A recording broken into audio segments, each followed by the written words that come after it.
Thanks everyone for joining today. To take a quick look at the agenda, first we're going to talk a little bit about fraud, the topic of today's presentation, and who are today's fraudsters. And we'll take a look at fraud detection from a data modeling perspective. And then we'll discuss how to fight fraud rings with graphs and why graphs are such a useful tool for approaching fraud in today's day and age. We'll specifically look a little bit more at credit card fraud, one specific type of fraud. We'll talk about how Neo4j would fit into a typical architecture as part of a fraud detection system. And then we'll run a quick demo before hopping over to some time for Q&A. So who are today's fraudsters? Today's fraudsters don't just operate as single individuals. More and more we see that they're working together as part of a group. Often they'll use synthetic identities, so they'll make up individual bits of identities to use as part of applications for loans or to use online when they're creating accounts. They may also use stolen identities, of course. Identity theft is a big issue that many people suffer from every year. And we also now, given how many different devices people have, tablets, phones, laptops at work, laptops at home, and so forth, you see a lot more hijacked devices, right? Maybe someone's phone has been hacked or someone's computer has been hacked, and then that can be used to commit fraud to impersonate someone else. So these are the types of activities that organizations are having to face when it comes to modern fraud. When we say fraud, we mean all sorts of different frauds, right, across a number of different industries. So it can be credit card fraud. It could be a rogue merchant. So you could end up with a merchant who is placing fraudulent charges, bringing up fraudulent transactions. Again, we mentioned fraud rings, so we're not just looking for individual anomalies or individual actors, but networks of people operating as a fraud ring.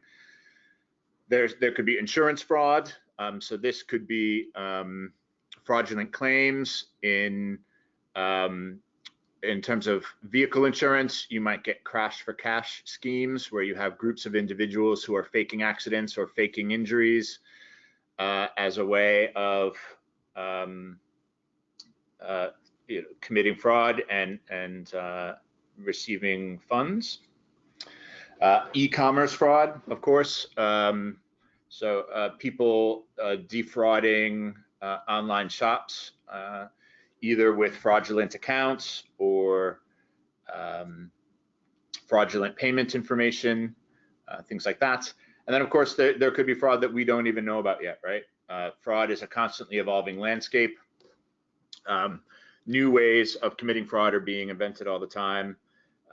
And so, it's a constant cat and mouse game between organizations and people looking to defraud them. Sometimes fraud can be simple or look simple. Sometimes it's very, very complex. It is a cat and mouse game, and you always need to stay or try to stay one step ahead of the fraudsters who are also trying to stay one step ahead of you. There may be few or many players, and it could take place, over digital channels, or it could take place over traditional analog channels. People using fraudulent credit cards in shops or something like that. So in terms of fraud detection from a data modeling perspective, when you have a large collection of data, maybe in your relational database or your data warehouse, just the raw data that's coming in from your different channels, often traditionally in terms of fraud detection, what you're looking for are anomalies. So this is pretty straightforward transactional event-based fraud detection. You might say, well, I know that Joe lives in London. He just uses his credit card down Tesco. So why is there a charge from his credit card a minute later from Russia, right? That would look very suspicious, and you would flag that as an anomaly. But what that doesn't really catch are patterns in your data, right? So groups working together, shared identities, patterns of behavior amongst individual data elements that might on their own look normal, but as a pattern actually raise alarms, right? So what you want to be able to do is react to these patterns, to be able to find them in your data and react and respond to them as quickly as possible, right? So real time being ideal, and actually being able to move yourself from a position where you've detected fraud after the fact to being able to prevent fraud, because you can do it in real time and you can stop fraudulent behavior or fraudulent transactions from even taking place. And choosing the right underlying technology to enable you to do this is really important. Right? A traditional relational database or a data warehouse or a very siloed sort of data architecture with your data living all over the place isn't really going to give you the ability to make those connections and find patterns in your data. Right? What you really want is to be able to model your data as a graph so that you can find these patterns amongst your data and react to them in real time. And this is where Neo4j comes in. So if we look at what a fraud ring might actually look like in terms of modeling, if you have a few different accounts, each of those accounts have some attributes. So if we look at account holder 1, we know they have a credit card, we know they have a bank account, we know they have an unsecured loan. Account holder 2, we can see that they have a social security number, another credit card, another bank account. All of these things look normal in and of themselves, right? It's only when you can make additional connections between them, when you can see that account holder 1 and account holder 3 share a social security number, which really shouldn't be happening, right? You can't have 2 people with the same social security number in the US. You can start seeing patterns of shared information that will raise red flags, that will give cause for concern and may indicate that you're seeing a fraud ring. So how can you act on that? How can you fight these fraud rings using graphs? So we'll start with a quote from Gartner. So they said in the market guide for online fraud detection in 2015, don't consider traditional technology adequate to keep up with criminal trends. Right? So what they mean is they've got this 5-layered model for fraud prevention. The first 3 elements of that model are traditional fraud detection methods. It's what we mentioned before in terms of event-based transactional type fraud detection. So endpoint centric, identifying users by the devices they use, the PCs and the mobile phones, and looking for odd behavior, for those accounts among their endpoints. The second is navigation centric, so analysis of navigational behavior and suspect patterns. So looking at IP addresses, user IDs, the steps that those user IDs take, and what a typical path would be for navigation for that type of user. And number 3 is account centric, so analysis of anomalies in behavior for user accounts or within a channel. And these are quite traditional. They won't be going away. They have stopped certain types of fraud, but the fraudsters have had to evolve, have had to move past this. They know this is what's happening now, and they need more clever ways of executing fraud. And what these traditional methods are largely unable to do is identify fraud rings, deal with fake IP addresses, deal with hijacked devices, identify synthetic and stolen identities.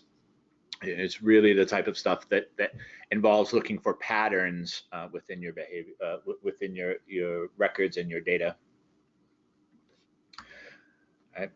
So this is a visual of that, right? You've got a range of normal behavior, and traditionally you would investigate these outliers, these things that look odd because they're so far outside of the normal pattern of behavior.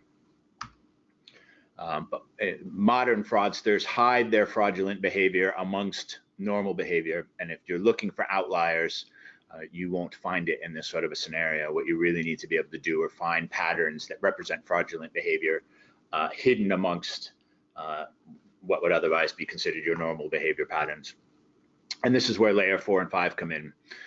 So layer 4 in the Gartner model is cross-channel, and that's correlating anomalies in behavior across channels.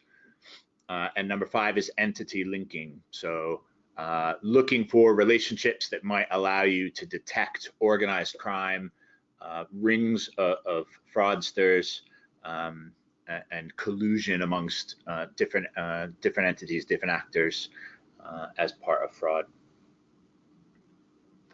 And this is where Neo4j comes in. So Neo4j is the #1 database for connected data.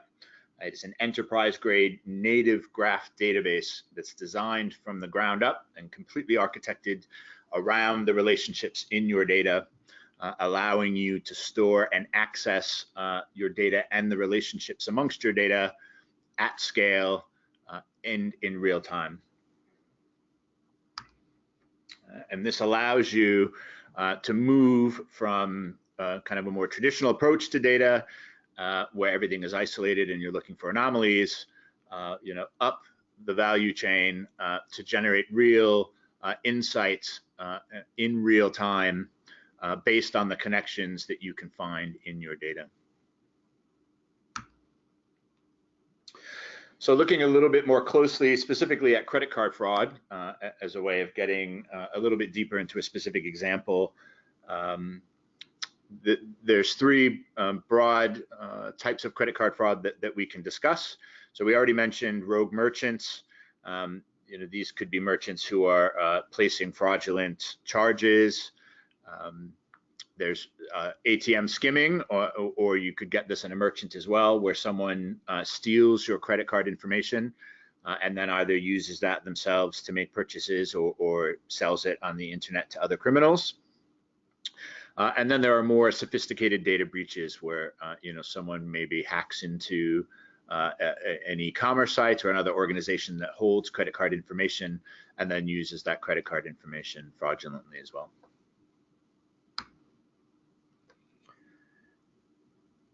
So if we look at the top of this diagram here, we have a card holder. They use a credit card that's issued by a particular card issuer. They use that card to make a number of transactions at a number of different merchants, and everything is fine. That's all normal behavior, right?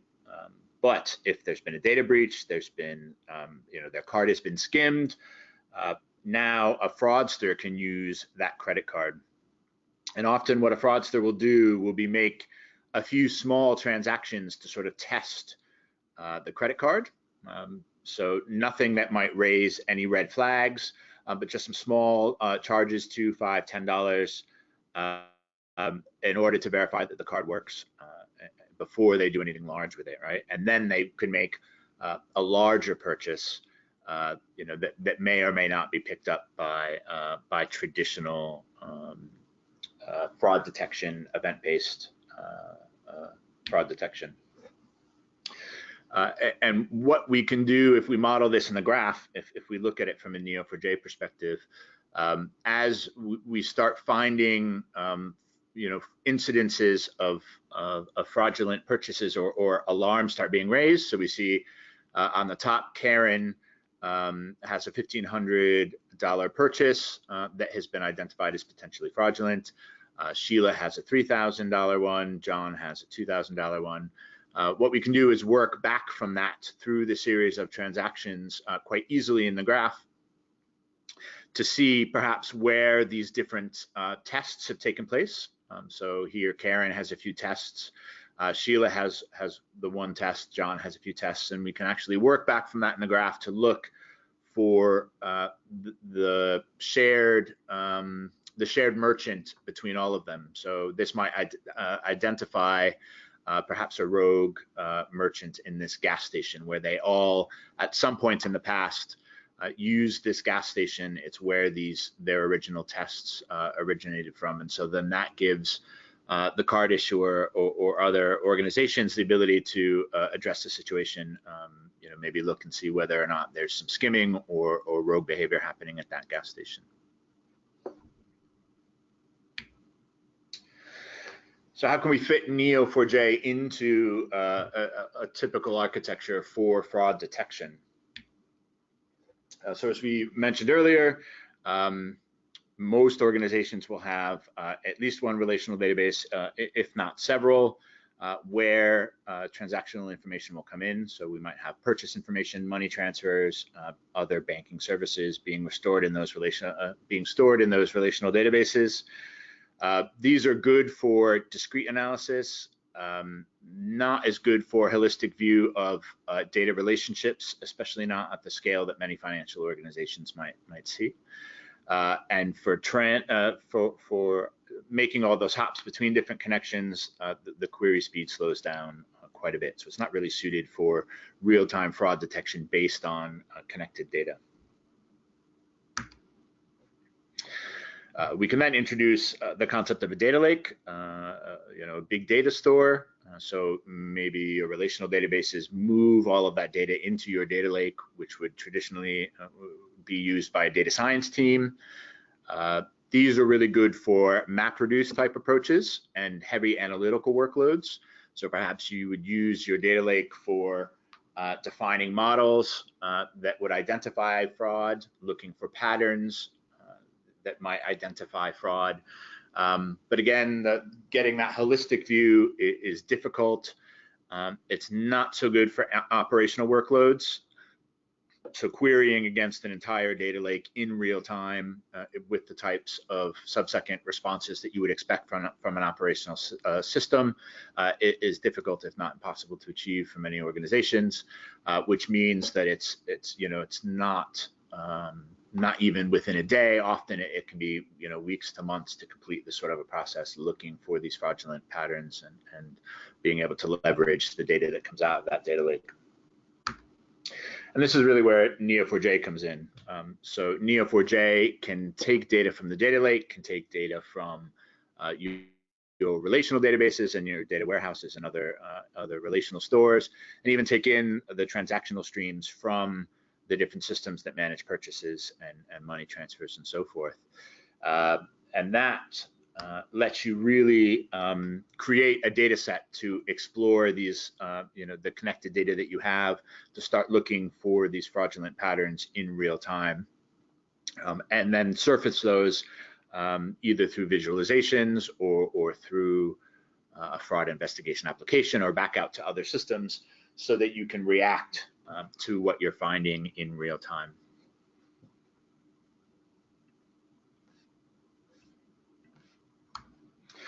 Okay, so we'll have a look now at a demo.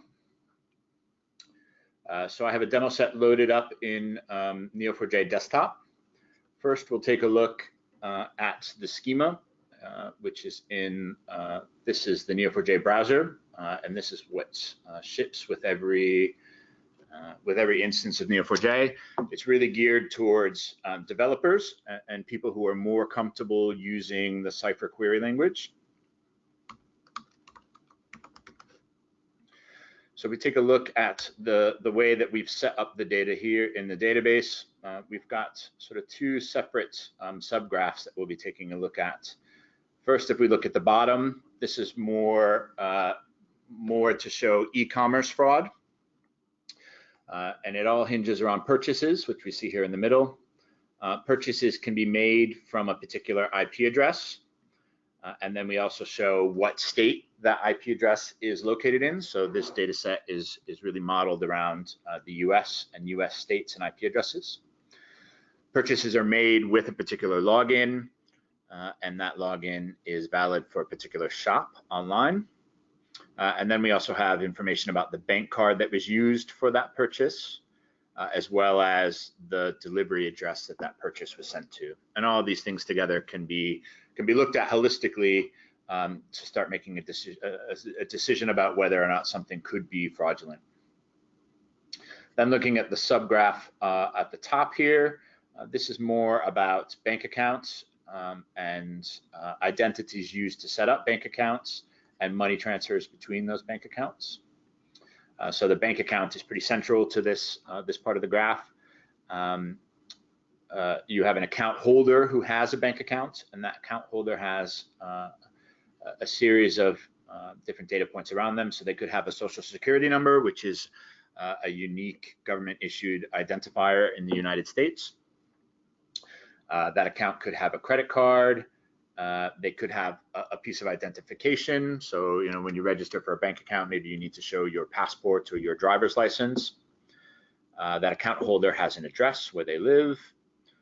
And they may also have, you know, as well as a credit card, perhaps a loan, an unsecured loan. Account holders can have a phone number. That phone number can be used to make money transfers. And money transfers send to a bank account and from a bank account. And then, of course, bank accounts are from a particular financial institution. So we can model, you know, the bank or other financial institution that account is with. So now we're going to switch over to Neo4j Blum. So Blum is a new visualization tool that Neo4j recently released. This Blum is much more geared towards business end users and people who are not as comfortable with the query language, with Cypher. So this allows for the discovery of information in the graph, either by by searching in the search bar or by using pre-canned templatized queries that perhaps an IT user or a more advanced user set up. And that's really what we're going to be looking at today. I have a bunch of queries that I've set up in advance that would allow an end user to be able to execute some pretty complicated queries and get back some pretty rich data sets without having to do anything really complicated in Cypher. So first, some basic examples. We're going to be looking for money transfers above a particular amount, and this is really kind of analogous to more traditional fraud detection activities, where you might say anything, money transfers over a particular amount, raise a red flag, and someone needs to take a look at them. So what we've done here is created a search phrase, money transfers above, and then $amount. That amount is a variable that I can type into the search bar. That variable then gets plugged into the Cypher that we have here in the Cypher query, and that will allow me to execute a query like this. So I can type money transfers above, and we'll say anything over $10,000 we'll want to take a look at. You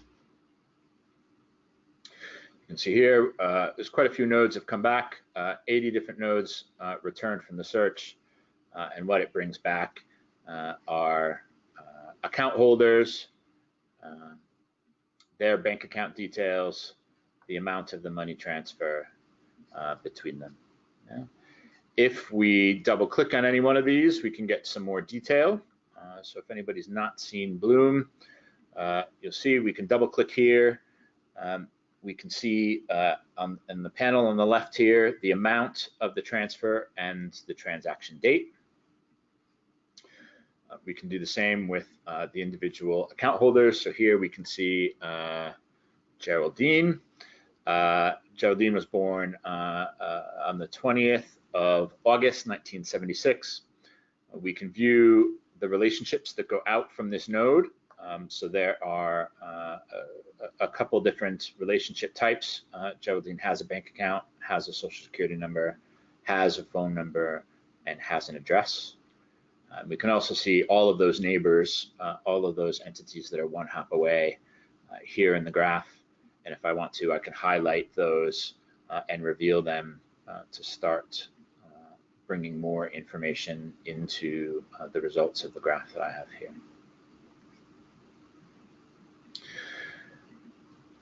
So if I clear that out, something more advanced and certainly more exciting, I think, would be if we were to find a fraud ring. So the query that I have here, find fraud rings.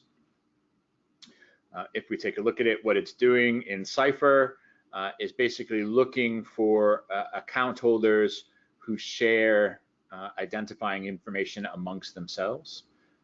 So shared social security numbers, shared identification information. And so just being able to type find fraud rings executes that query for me without having to do any of the complicated Cypher myself. And if we take a look at some of the fraud rings, you can start to see, here are two account holders, Guadalupe Baters and Dot Calistads. They share an address, which in and of itself probably isn't that big a warning. Lots of people share addresses and might have separate accounts. They share a phone number. Again, if they're living in the same house and maybe they're roommates, wouldn't be such a red flag. What is a very red flag here is that they share the same social security number in their account details. So the fact that they share a social security number, an address, and a phone number could lead us to believe that this is a fraud ring, that they've been sharing either synthetic identities or stolen identities, and then that would raise a red flag. There is a much bigger potential fraud ring that's come back here. So we can see part of this is people who share, again, a social security number. We've got some folks that share a passport number. So they've both got the same passport issued on the same day and expiring on the same day. So another red flag. Shared addresses between them, as well as shared social security numbers. So all of these things together would probably raise a red flag and would then give the organization, the financial organization here, the ability either to to reject the setup of this account or to take some sort of other action, right? Maybe involve the authorities. If the accounts have already been set up, then maybe you can close them. But this would definitely indicate collusion, fraud, a fraud ring amongst a number of different individuals.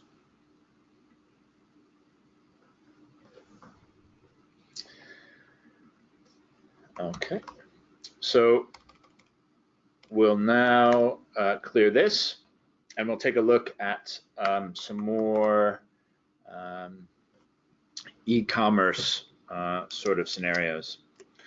So again, we can do, using the graph, we can do some more traditional type fraud detection as well. So we might want to take a look at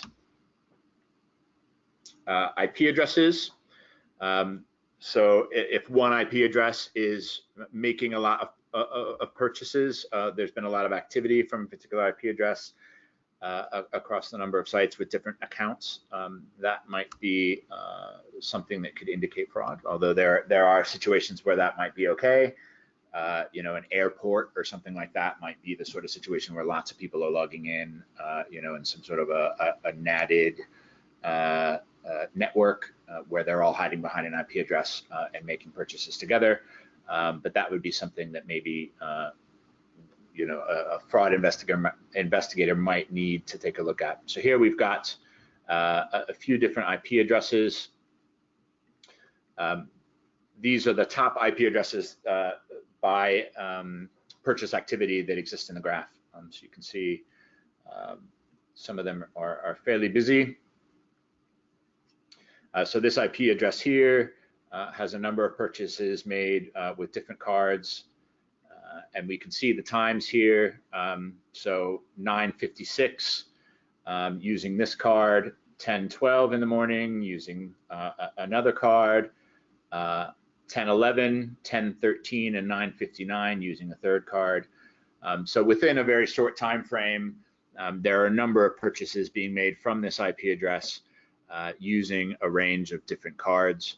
And so again, that might be something that would be worth investigating, although in and of itself might not be a clear indicator of fraud, especially if it's an IP address in a public place or that's heavily used, or even perhaps in a home where a number of people could be making purchases at the same time.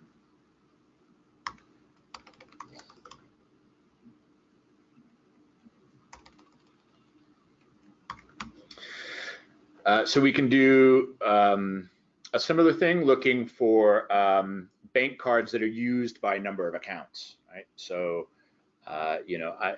as Joe, I might have a number of accounts and use the same bank card across them. So again, might not in and of itself be an indicator of fraud, but might be something worth looking into, especially alongside a number of other indicators or a number of other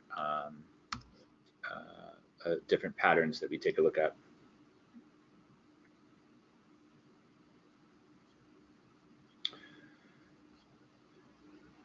Okay, so here's the graph that comes back. What we're taking a look at here are accounts, and really what we would be looking for would be something like one bank card being used by multiple accounts for the same site, right? So here we can see different in purple, kind of the bluey purple here is the login.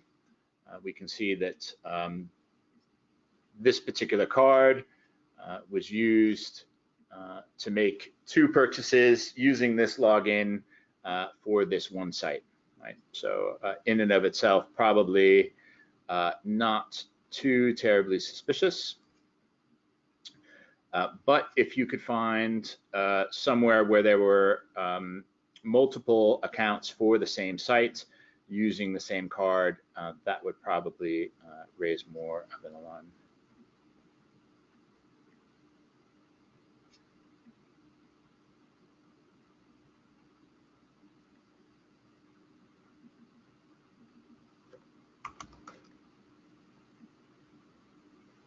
Okay. Now we have another more complicated query where we're looking specifically for things that might be e-commerce fraud.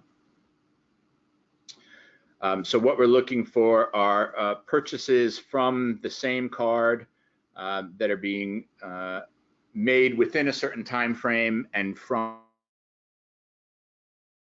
that is probably more unlikely, where you have purchases from different places in the U.S. happening roughly at the same time, kind of within a minute of each other, from different IPs in different states.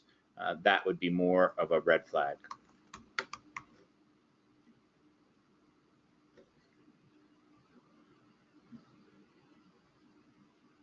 Okay.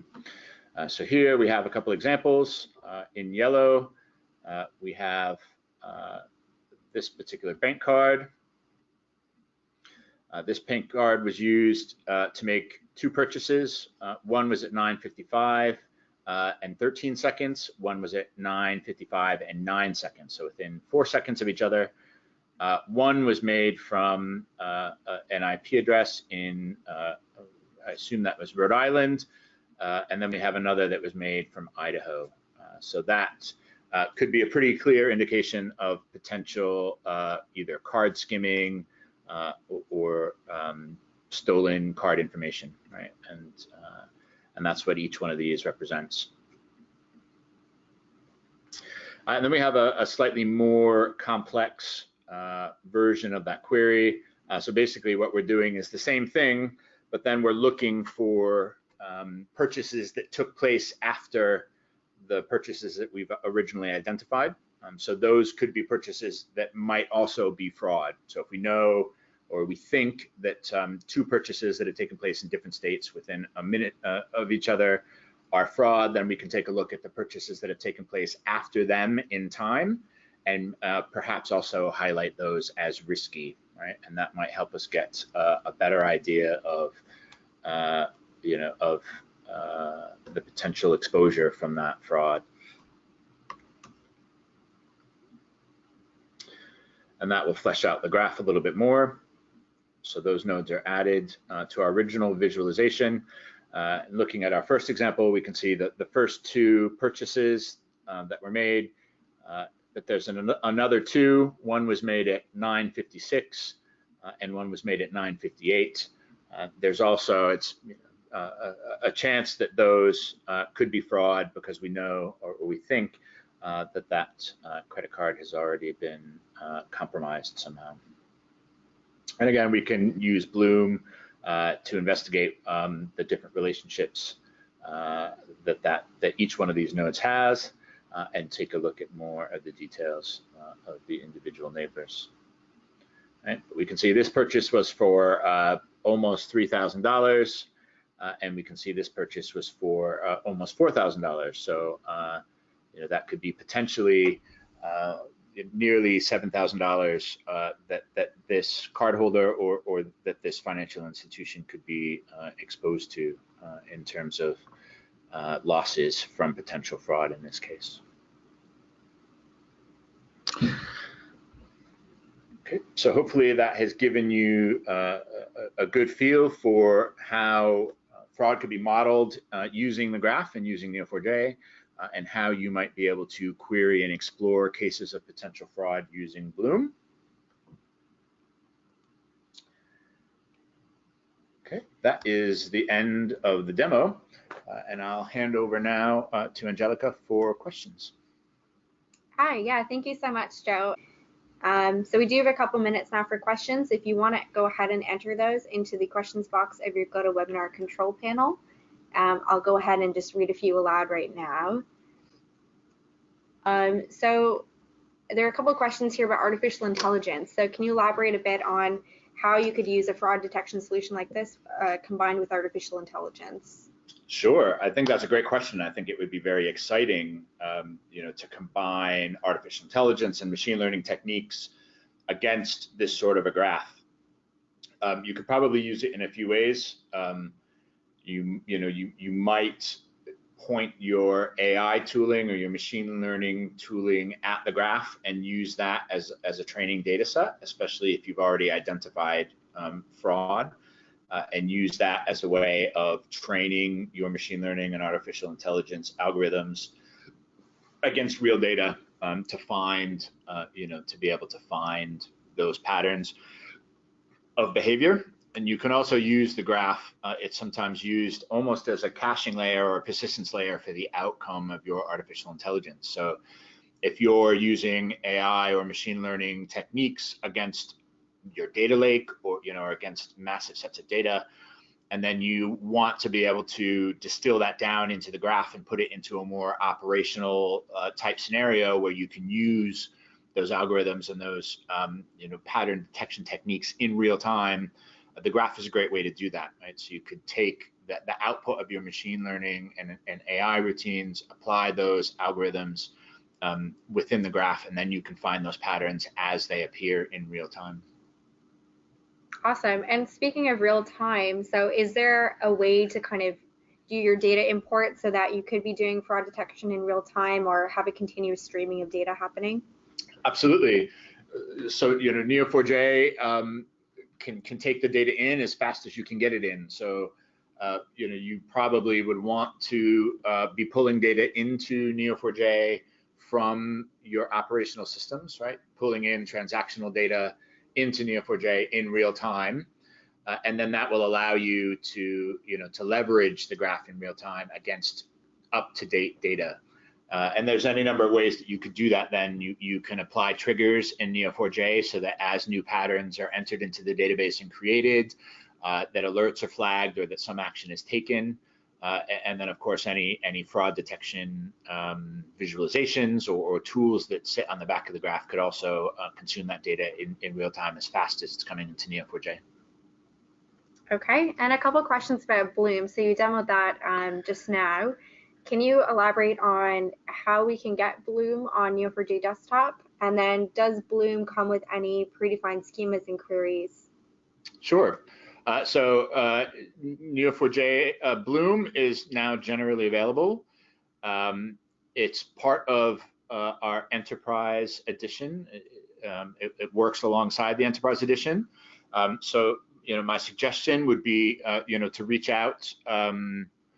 Angelica can share with you, contact email addresses. I would reach out, either to a general email address or your local sales team to have a conversation about how you could get access to Blum. We do, for existing customers or people who are interested in playing around with Blum a little bit more themselves, there is a possibility to get trial licensing. So my advice would be to contact your local sales representatives or sales team within Neo4j and start that conversation. It doesn't, in and of itself, Blum does not come with any preset schemas. It would be something either you would have to load a sample data set or load your own data into it. But Blum does a really good job of identifying your schema. When you first start Blum, it will query your database, look at the different types of nodes and relationships that you have in there, and create a default perspective. And perspective is kind of like a skin. So that's what gives all the different nodes their color. That's what gives them their icons. So Blum does a really good job of querying and figuring out what your database looks like and giving you a default presentation. And then from there, it's up to you. You can start working with the search bar and doing full text search against your graph straight out of the box. But for the sorts of queries that we were looking at, the more advanced queries, that would be something you would have to enter in yourself based on how you wanted to use it. Okay. And I really like how this one is worded. So finding fraud in a large data set is like finding a needle in a haystack. So using Neo4j, is there any kind of AI built in? I know you touched on that earlier. Or is there a way to kind of find related data, even if it's split between many nodes, with some certainty that it's a fraud?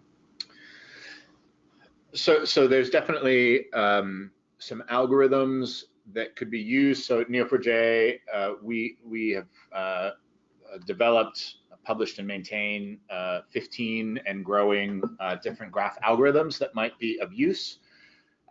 We didn't use any of them today because the data set we're looking at is quite small, but in large real data sets, some of these algorithms might be useful for identifying fraud because particular users are quite highly connected, or again, because they share a number of different attributes amongst themselves. But I think it would be the identification of fraud across industries can vary so heavily, right? So insurance fraud looks very different from e-commerce fraud, looks very different from from wire transfer fraud or banking fraud.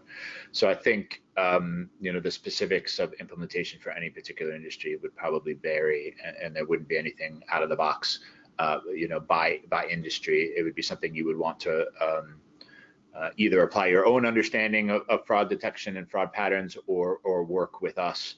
We do have professional services teams who can help you implement something specific for your own particular business. Okay, and how can automation be used with Neo4j? So data can be seen only using graph interface, or can you see data basically across different systems, or would you only need to use the graph data interface? So the interface we looked at today, the two interfaces, browser and Blum, are really geared towards end user human use and graph visualization and navigation. But Neo4j integrates really well with any number of different systems. So if what you want to do is use Neo4j as part of your data processing pipeline, or as a system that sits underneath one of your applications, you can do that as well. So you could definitely hook Neo4j into a different front end, a different application for processing information. You definitely would not have to use Blum or the browser operationally. You could connect Neo4j to another tool or to another system if that was appropriate for your particular needs. Okay, is there a particular tool that you would use to kind of import the data to Neo4j, or is that a custom build thing that would need to happen? So there's quite a few different ways you can get data into Neo4j. We provide a lot of tooling out of the box for ingesting data from CSV files and Excel files, for example. We have some visual tooling for helping to pull data out of relational databases and do that mapping between your relational data structure and the graph, deciding, what becomes a node, what becomes a relationship, what become properties on nodes and relationships. Every data ingest is specific to you and what your data looks like in your particular environment, but there's a lot of tooling available, either from us or from third parties, ETL tool developers, things like that, that will help you do your data ingest. Okay, and how would you handle data that changes over time? Is there a way to see kind of a change log in Neo4j, or? So often there'll be a temporal aspect to data modeling in Neo4j. So you would attach a timestamp to everything, right? So maybe if someone's phone number changes or someone's address changes, these sorts of things would have a timestamp attached to them, and then you can view the graph as a snapshot in time using those temporal data types and generating a view of the graph depending on what time you wanted to view it at. Okay, and I guess a simple one. So what operating systems does Neo4j operate on? Sure. So Neo4j runs in a JVM. So anywhere you can have a JVM, you can run Neo4j. So pretty much anywhere. Certainly, I gave today's demo on my MacBook Pro. It runs on Windows. It runs on Linux and other variants of Unix. So pretty much anywhere that a JVM can run, you can run Neo4j. Okay, and just to finish this off, if you're looking to get started with Neo4j, where could somebody go to obtain some sample code and data for practice? It's a very nice segue. So we have, Angelica will share the slides afterwards. We have the Neo4j sandboxes, which you can see the URL here on your screen, neo4jsandbox.com. And these are virtualized Neo4j environments that you can start for free. I think by default they run for 3 days, and you can extend that to something like 7 or 10 days. And they can come preloaded with different data sets, as well as tutorials for you to step through. So as someone who's just learning Neo4j, wants to learn Cypher, wants to play with different data sets, the sandboxes are a really great tool, and that would be something I would recommend. You can go and spin one up for free. You can connect to it with your browser over the web, step through the tutorials, work with the data a little bit, get used to the Cypher language. Really, really great resource for students and learners. There's also a link here for the fraud detection use case specific part of our site, where there's white papers and some more information about Neo4j and graph databases as part of fraud detection. And then there's more general information, of course, on our site about Neo4j, the database, and the different products that we offer.